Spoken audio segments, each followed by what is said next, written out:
어제 고 김하늘 양에 대한 부검 결과가 나왔고요. 경찰의 수사도 이제 본격적으로 시작되고 있습니다. 빈소에는 하늘이의 명복을 비는 조문객들의 발길도 하루 종일 이어졌습니다. 네, 생전 하늘이가 좋아했다던 아이돌 그룹이죠. 아이브가 근조 화환을 보내는가 하면 정치권도 하늘이 빈소를 찾았는데요. 축구를 좋아했다던 하늘이를 황선홍 감독도 애도했습니다. 그 모습 보여드리겠습니다. 친구기도 하고 예. 그래서 가는 길에 인사했으면 좋겠어 데리고 왔어요. 어제 저녁부터 계속 창문만 쳐다보고 그 상황에 얼마나 엄마 아빠가 보고 싶었을까 그 마음이 그게 되게 마음이 아프더라고요. 이런 아이돌 같은 거랑 막 귀여운 캐릭터 같은 거 좋아한다 해서 하늘에서 행복해 있어줘서 고마워하느라 많은 사람들이 좋아했을 거야. 좋은 데서 그냥 편안하게 쉬었으면 좋겠고 다시는 또 이런 일이 안 일어났으면 하는 바람입니다.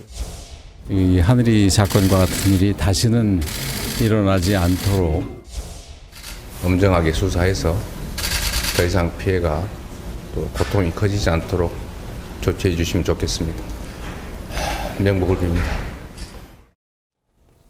부검 결과가 이제 전해지자 가해 교사가 상당히 심각한 공격을 한 정황도 함께 드러났습니다. 그런데도 해당 교사가 정신병력을 앞세울 우려가 제기되고 있습니다. 하지만 하늘이 부모님은 이번 사건을 계획 범행임을 강조하고 있는 그런 상황입니다. 목소리 들어보겠습니다. 무조건 심신미약이라는 내용을 가지고 나올 것 같습니다. 구매했고 하늘이를 해쳤습니다. 초등학교에서 구할 수 없는 로 하늘이를 해쳤는데 어떻게 그 계획 살인이 아닐 수가 있습니까? 네, 전문가 역시 강력한 처벌이 필요하다 이런 진단을 내렸습니다. 특히 교사가 어린 학생을 공격한 것은 강력한 감정 폭발이 있었기 때문이다 이런 얘기도 했는데요. 들어보겠습니다. 흉기 구매 역시 이 범행 계획의 일환이라고 볼 여지가 대단히 커 보이고요. 그 가학성 측면에 있어서도 우리가 이제 오버킬이라고 많이 말씀을 드리는데 본인이 자기 하는 행동이 무엇인지도 모를 정도로 당황할 경우 피해자와의 감정이 얽히고 설켜서 오버킬이 되는 경우도 있고요. 그런데 이 경우는 본인 스스로가 그러한 잔인한 행동을 통해서 달성하고자 하는 어떤 욕구가 있었다. 준비한 흉기로 지나칠 정도로 잔혹하게 여러 차례 그런 공격을 했다. 그렇다면 이것은 가학적 욕구라고밖에 볼 수 없는 거죠. 논란은 이런 사람에게 어떻게 학교에서 근무할 수 있게 했는지 수년간 정신질환을 앓는 것으로 밝혀졌는데도 그리고 휴직과 복직을 수차례 반복했음에도 불구하고 복직을 자기 하고 싶을 때 마음대로 할 수 있는 이 상황이 너무나 받아들이기 힘든 그런 상황입니다. 변호사님 어떻습니까? 맞습니다. 그러니까 가장 아이들이 안전하다고 판단될 수 있는 학교에서 이러한 상황이 발생한 것이 굉장히 좀 문제라고 생각이 되고요. 그리고 이미 휴직을 했던 상황이었습니다. 본인의 건강상의 이유로 해서 휴직이 됐던 상황임에도 불구하고 진단서 한 장을 함께 첨부해서 제출했다라는 이유만으로 이렇게 쉽게 조기 복직을 할 수 있다라는 것이 제도에 좀 미비가 있다라고 판단될 수밖에 없는 것이고요. 네. 정신적인 질환을 이유로 휴직을 했다면 몇 주 안에 그리고 몇 개월 안에 이것이 급속도로 좋아지기에는 좀 문제가 있는 상황으로 보입니다. 그럼에도 불구하고 앞뒤 상황을 판단하지 않고 바로 복직시킬 수밖에 없었던 그런 상황에 대해서 좀 제도적으로 개선을 해야 되는 필요가 있지 않을까 싶습니다. 네, 휴직 때 받았던 진단서는 수년 전부터 정신과 치료를 받아왔기 때문에 6개월 정도의 안정기가 좀 필요하다. 네, 이렇게 처음에는. 진단서를 받아와서 휴직 처리가 된 건데 불과 21일 만에 복직을 하면서 그때 당시 또 들고 왔던 진단서는 12월 초엔 증상이 심했지만 이후에 증상이 거의 없어졌기 때문에 정상적인 근무가 가능하다. 이 두 가지 진단서를 한 의사가 내줬다는 거잖아요. 이게 또 또 그대로 이제 받아들여지기도 하고요. 맞습니다. 그러니까 사실 한 의사에 의해서 저렇게 다른 견해가 이제 소견서가 나왔다라고 한다면 네. 그러한 앞뒤 정황에 대해서 판단이 분명히 있었어야 되는 것이라고 보입니다. 그러니까 본인이 어떠한 뭐 투병이라든지 건강상의 장애의 경우에는 본인의 컨디션이 좋아졌다. 나는 정말 할 수 있다라는 본인의 의지가 굉장히 중요할 수 있습니다. 하지만 정신질환의 경우에는 별도의 문제죠. 정신질환은 본인이 괜찮다라고 해서 복귀를 할 수 있으면 안 되는 것이고요. 객관적인 제3자의 의견을 반드시 받아야 되는 것입니다.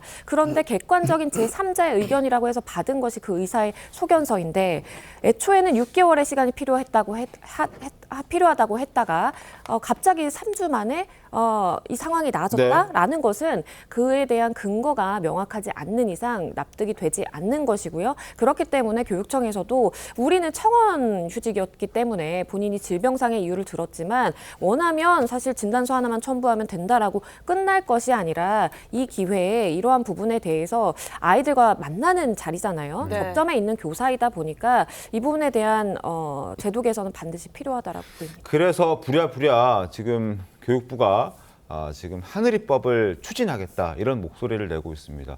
그러니까 하늘이법이 추진되면 어떤 게 달라지게 되는 건가요? 일단은 하늘이법이 추진이 되면요. 지금 말씀드렸던 그러니까 교직원이 본인이 휴직을 신청을 했다가 이것이 수회에 걸친 휴복직에 거치지 않으면 어떠한 심의위원회도 거치지 않고 본인의 진단서 첨부 한 장만으로 복귀할 수 있는 것이 제도 개선을 통해서 막아질 수 있다라고 봅니다. 그러니까 예를 들어서 지금 현실의 경우에는 교원이 복직 신청하면 30일 이내에 무조건 받아줘야 되거든요. 그것이 맹점입니다. 자칫 잘못해서 이것을 받아주지 않으면 뭐 갑질로 신고가 들어갈 수도 있는 것이고 굉장히 어려운 상황이라는 것이죠. 그렇기 때문에 이것을 뭐 교육감이라든지 아니면 뭐 학교의 장이라든지 이렇게 누군가에게 재량에 맡겨서 판단하게 하는 것이 아니라 제도적으로 아예 철저한 그 절차를 거쳐서 정말로 정신적으로 문제가 없는지 질환이 다 치유가 됐는지를 볼 수 있는 절차가 필요하다라고 보입니다. 알겠습니다.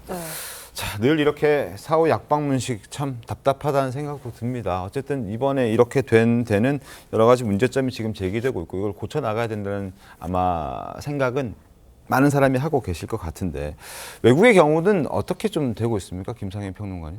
글쎄요, 제가 외국의 경우를 전부 다 공부를 해서 하지는 않기 때문에 잘은 모르지만 기본적으로 외국의 교육은 어떤 식이냐면 아이들 하나하나의 그 상태를 다 점검해가지고 교육을 하는 방식이에요. 그 아이가 예를 들어서 뭐 장애가 있다 그러면은 장애와 관련된 프로그램을 따로 만들어서 하고 뭐 그런 식입니다.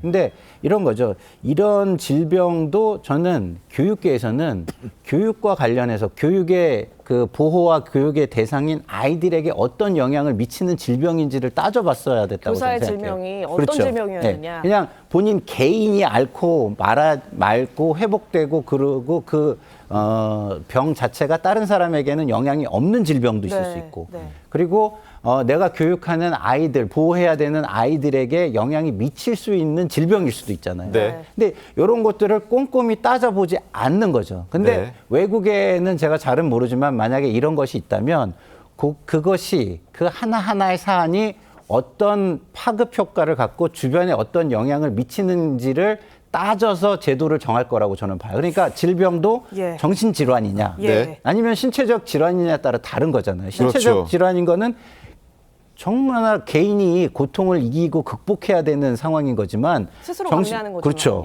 정신질환 같은 거는 주변에 영향을 줄 수 있는 거잖아요. 그래서 저는 해외의 사례를 제가 보진 않았지만 뭐 이제 찾아본다면 제가 추측하기에는 이런 부분들은 좀 구분이 돼서 제도가 만들어져 있지 않을까 이렇게 좀 생각이 듭니다. 그 해외 사례 저희가 좀 설명드리겠습니다. 이 미국과 일본, 영국의 사례가 있는데요. 이 교사의 질환에 대해서 이제 조사를 집중적으로 좀 한다고 합니다. 양 변호사님.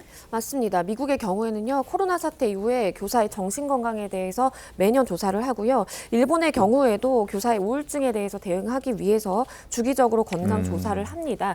영국도 마찬가지입니다. 지역별로 정신 정신건강 수준을 분석하고 정책을 마련을 하고 있는데요. 우리나라의 경우에는 교직을 처음 이수를 할 때 내가 시험 볼 때 치르는 인적성 검사만 거치면 이게 유일합니까? 맞습니다. 그 이후에는 이 진급, 그러니까 승진을 위해서 한 차례 실시하는 심리 검사가 있는데 이것만으로는 우울증이라든지 어떤 정신질환에 대해서 발견하기는 힘들다라는 것이 전문가들의 입장이고요. 그렇기 때문에 사실은 내가 처음에 교직에 들어가기 위해서 보는 인적성 검사만 통과를 하면 내가 어떠한 정신질환을 알아서 병원을 다니든 아니면 약을 복용하든 이와 관련돼서 어떠한 범죄 혐의를 지든 이런 것이 다 관계가 없이 교직을 꾸준히 영위를 할 수 있다는 것 자체는 사실상 문제가 있어 보이고요. 그렇기 때문에 하늘의 법 이야기가 나오는 것이라고 보입니다.